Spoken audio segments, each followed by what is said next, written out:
21 अक्टूबर को हर साल पुलिस स्मृति दिवस मनाया जाता है और पूरा देश साल 1959 में पूर्वी लद्दाख में शहीद हुए 10 पुलिस जवानों को याद करता है।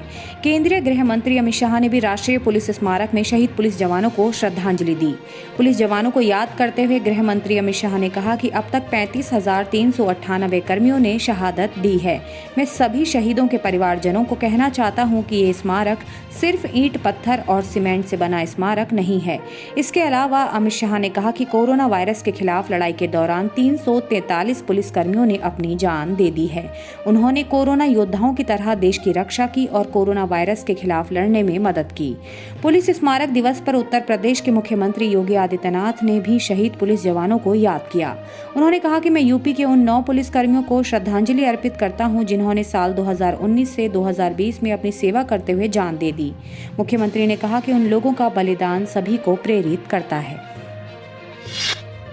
केंद्र सरकार ने घरेलू रक्षा उद्योग की भागीदारी बढ़ाने के लिए हथियार खरीद की नीति में कुछ जरूरी बदलाव किए हैं। रक्षा मंत्री राजनाथ सिंह ने मंगलवार को रक्षा अनुसंधान एवं विकास संगठन की इस नई खरीद नीति को मंजूरी दे दी है। रक्षा मंत्री ने ट्वीट किया, नई खरीद नीति प्रधानमंत्री नरेंद्र मोदी के आत्मनिर्भर भारत के सपने को साकार करने की दिशा में एक कदम है। इसके तहत घरेलू रक्षा उद्योगों की भागीदारी की प्रक्रिया और आसान की गई है। साथ ही डिजाइन और विकास संबंधी गतिविधियों में इन भारतीय कंपनियों की भागीदारी सुनिश्चित की जाएगी। नई नीति के कुछ जरूरी पहलुओं में अग्रिम भुगतान की सीमा बढ़ाना, पहले बोलीकर्ता के पीछे हटने पर दूसरी न्यूनतम बोली लगाने वाले को ऑर्डर देना शामिल है। इसके अलावा बकाया जमा करने के लिए बोली की सुरक्षा की घोषणा का विकल्प दिया जाएगा। इसके अलावा वितरण अवधि के विस्तार की प्रक्रिया को सरल किया गया है ताकि जल्दी फैसले लेने की सुविधा रहे।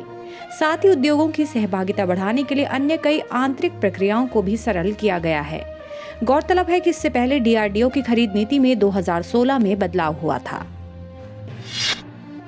चीनी सैनिकों की ओर से पीओके यानी कि पाकिस्तान के कब्जे वाले कश्मीर में आतंकवादियों को प्रशिक्षण देने का काम किया जा रहा है।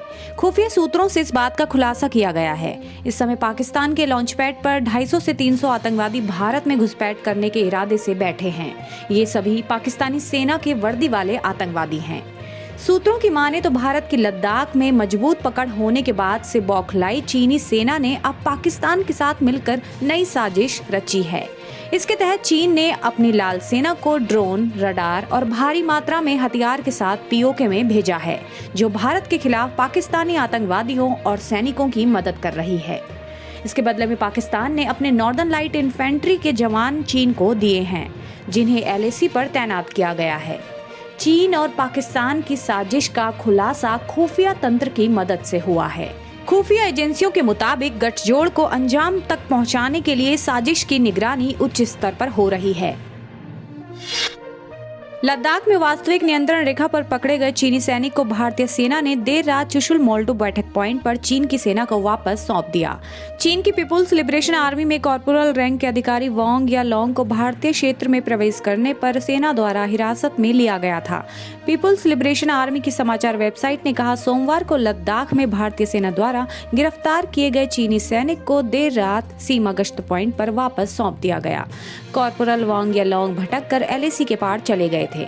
कॉर्पोरल वांग को पूर्वी लद्दाख के डेमचौक सेक्टर में भारतीय सेना द्वारा गिरफ्तार किया गया था। भारतीय सेना के बयान के अनुसार उन्हें अत्यधिक ऊंचाई पर और कठोर जलवायु परिस्थितियों से बचाने के लिए चिकित्सा सहायता, भोजन और गर्म कपड़े दिए गए।